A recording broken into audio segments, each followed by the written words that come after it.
Olá pessoal, sou o Carlos Gomes e estamos começando mais um Nostalgia na TV. Roda a vinheta. Perdidos no espaço. Vigilante rodoviário.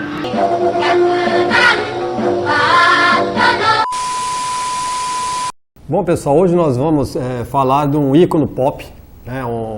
Alguns acham que ele é vilão, outros acham que é herói. A gente vai falar do Hulk, esse personagem icônico, personagem importante no mundo dos heróis.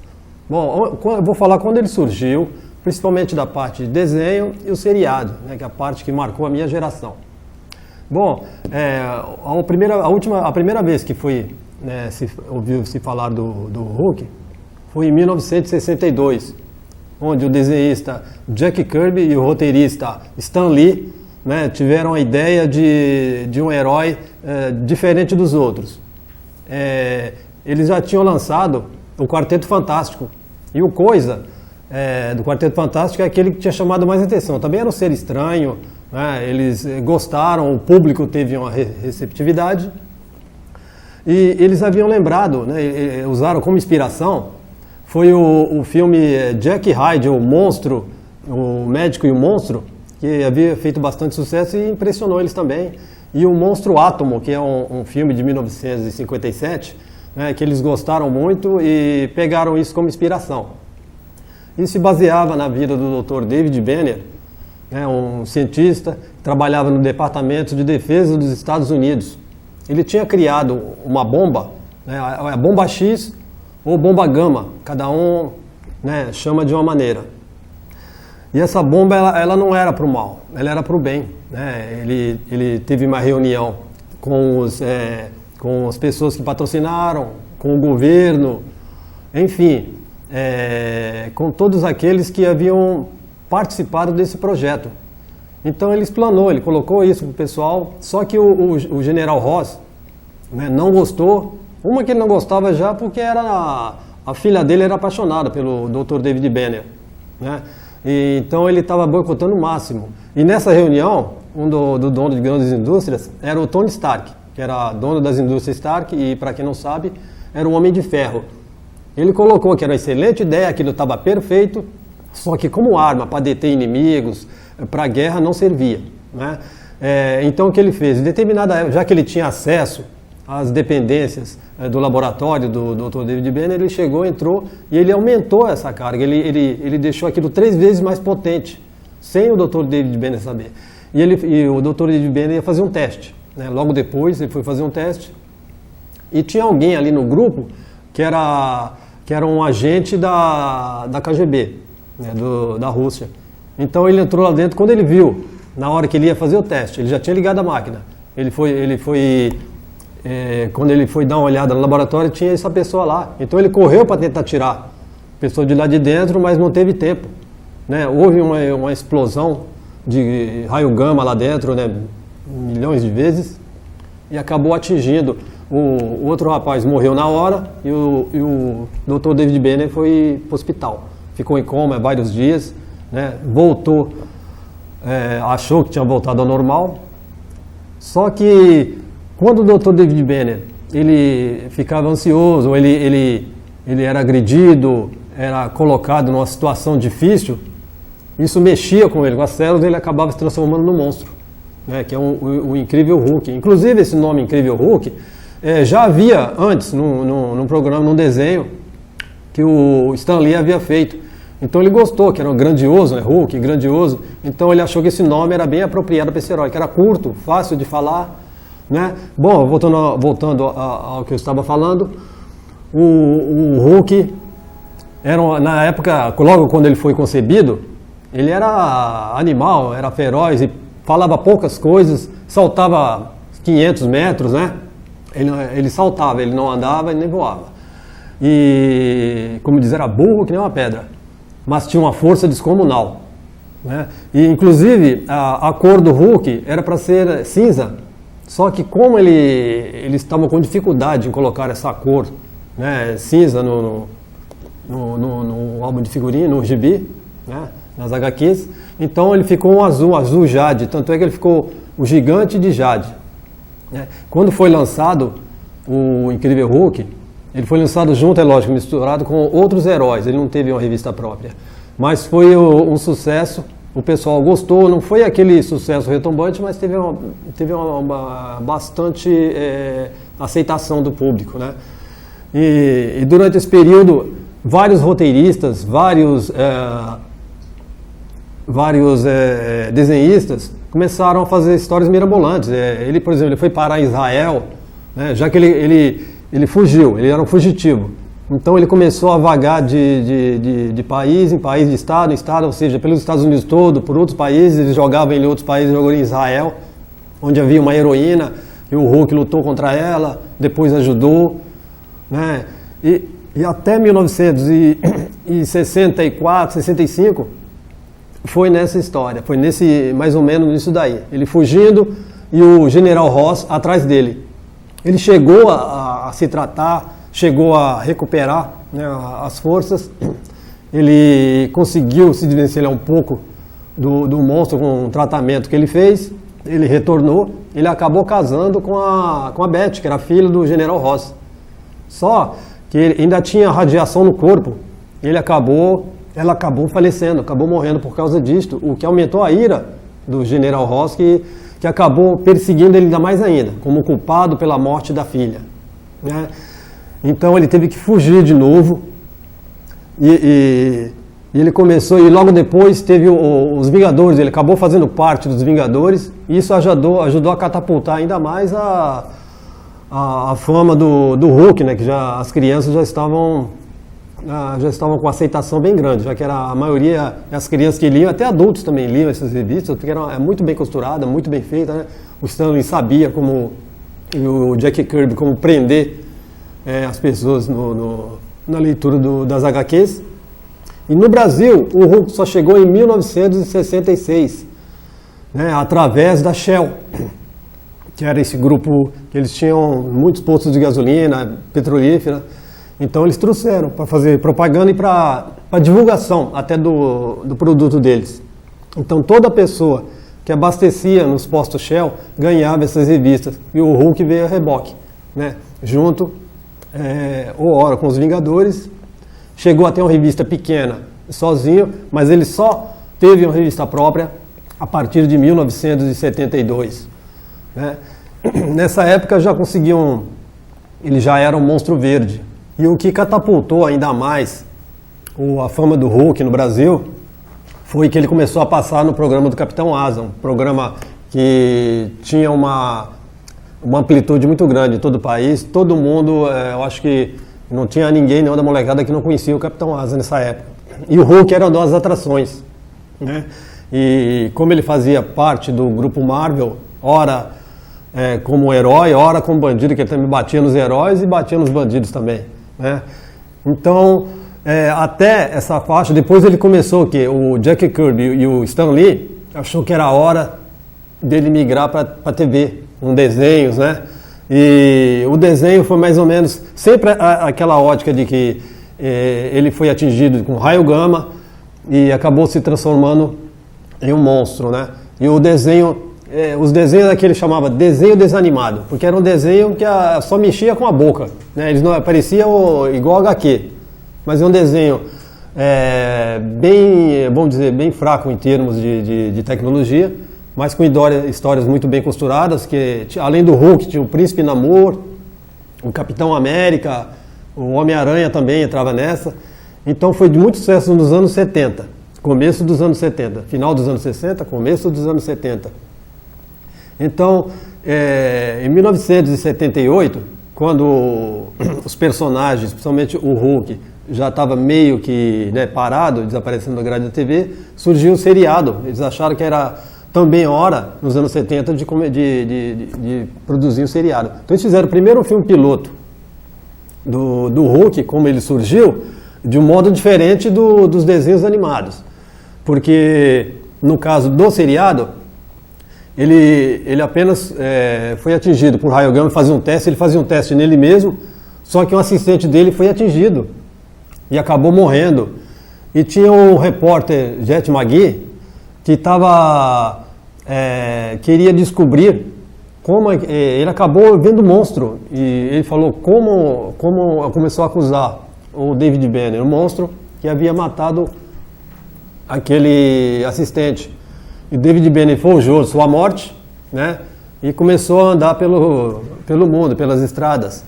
E esse Jack McGee seguia, o filme baseava-se nisso daí, essa perseguição do repórter Jack McGee atrás do Hulk. Isso ele vagava de cidades em cidades, sempre ajudando as pessoas, né? O David Banner pouco ajudava, aquele jeito pacífico dele. Quem resolvia o problema mesmo era o Hulk.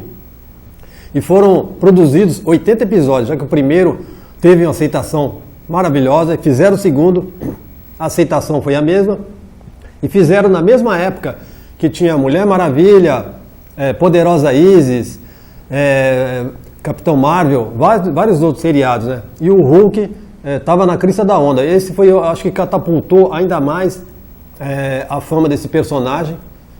Inclusive o Stan Lee chegou a fazer pontas, né? Uma ou outra nos filmes, e acabou sendo um retumbante sucesso. Isso eles não se arrependeram de ter feito, porque o custo era baixo, né? Na hora de contratar os atores, precisava de um cara experiente para poder, um personagem forte, que era o David Banner. Então eles contrataram o Bill Bixby, que era um ator já de teatro, de televisão.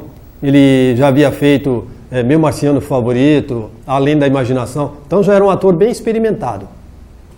Então ele foi o primeiro a ser contratado.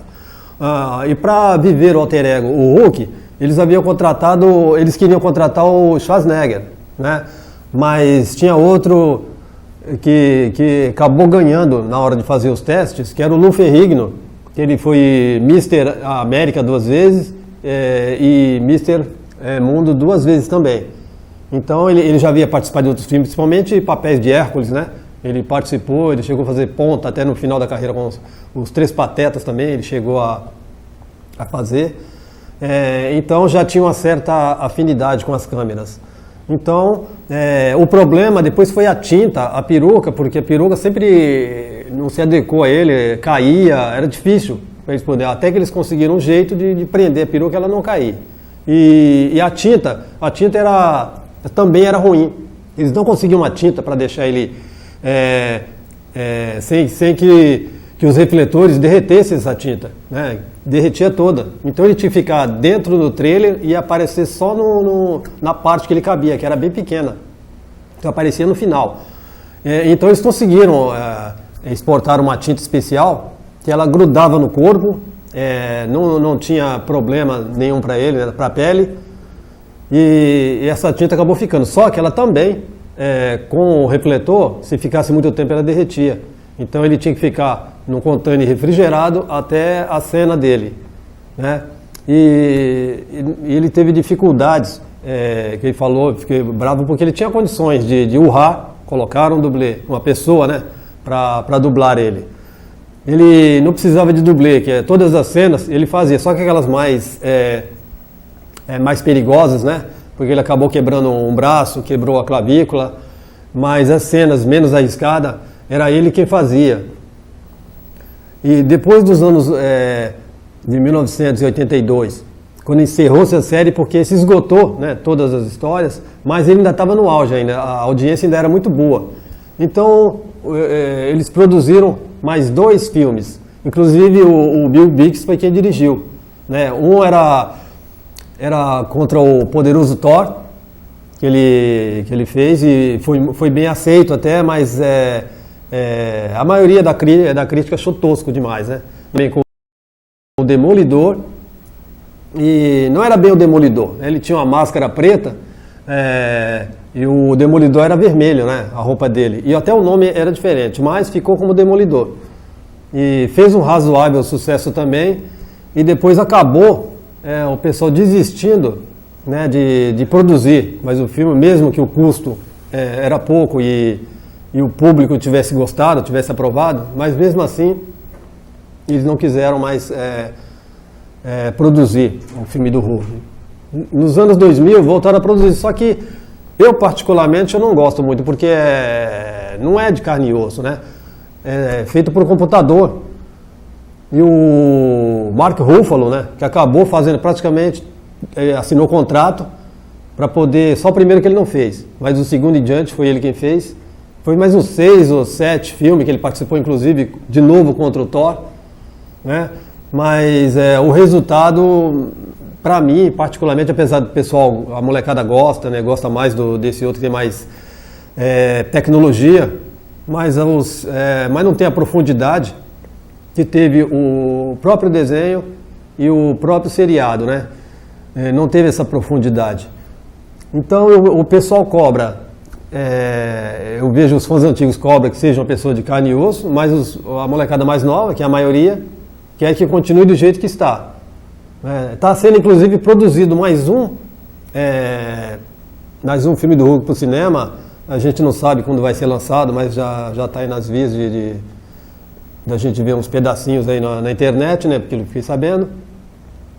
Mas o Hulk, inclusive o Lou Ferrigno falava que eles queriam ver o Hulk quando aparecia o Thor, apareciam outros heróis, mas na realidade eles queriam ver o Thor, ver o Hulk, né? Que era o personagem ali, o pessoal estava mais acostumado, mais carismático, porque nessa época ainda não tinha um live action do Thor, do Demolidor, foi bem depois, nos anos 2000 em diante, que acabou, né, acontecendo. E ele falou que, inclusive numa entrevista, ele comentou que ele fazia o que as pessoas geralmente gostavam de fazer, queriam fazer, né? Que é na hora do nervosismo, né? Quebrar as coisas, quebrar a mesa, jogar geladeira no chão, e ele fazia isso por eles. Então o Hulk é uma expressão, talvez, né, do público, daquilo que eles, né, gostariam de fazer, mas não pode, né, gente? E a gente está esperando aí esse novo filme do Hulk, e vamos ver o que acontece, né? O importante é que está mantendo ele na mídia, né? Porque não deixa que o público esqueça desse herói. E a gente espera que continue nessa vibe, né, gente? Muita coisa que a gente tem para falar, porque de bastidores, de curiosidades, né, desses filmes do Hulk, dessa produção, né, que é bem caprichada agora. Na época era um custo bem pequeno, né, eles tinham que se adequar. Por exemplo, agora foi convidado, por exemplo, na época o Pet Morita, que fez o Karate Kid, muitos outros atores conhecidos, diferente da época do seriado, né? Os gibis que continuam fazendo sucesso. A gente espera que... eu acho que precisa de uma certa mudança no personagem, né? Revigorar ele de novo, porque é um personagem muito interessante. Ele é muito querido pelo público, nas convenções que a gente vai, é um dos personagens que chamam mais atenção. E a gente espera, eu ainda tenho, um colega meu teve inclusive uma entrevista com o Lou Ferrigno, e eu pretendo ainda mais para frente ver se a gente consegue contactá-lo, né, para ele passar, porque tem muitas novidades, ele é muito acessível, e em se tratando desse personagem, ele está todo aberto para a gente. Hoje o Bill Bixby, infelizmente, faleceu, né? Se perdeu o Stan Lee, o Jack Kirby, praticamente se foram todos, né? Então a gente tem poucos que da época que a gente possa conversar e buscar informações, né? Porque o Hulk é um personagem muito forte, é um personagem muito representativo. Certo, gente? Eu espero que vocês tenham gostado. Tem muita coisa ainda que a gente pode falar, a gente vai deixar para um outro programa. Bom, gente, esperamos voltar em outra oportunidade sobre esse tema, que é um tema muito interessante e fãs aqui não falta do Hulk, né? Bom, eu gostaria de agradecer a vocês pela audiência, o pessoal está gostando, o pessoal me para na rua. Então, mandem cartas, façam perguntas para a gente responder para vocês, ok? Então, muito obrigado. E até um próximo programa, que vocês vão gostar do próximo, que a gente vai preparar uma surpresa para vocês. Muito obrigado. Perdidos no espaço. Vigilante rodoviário.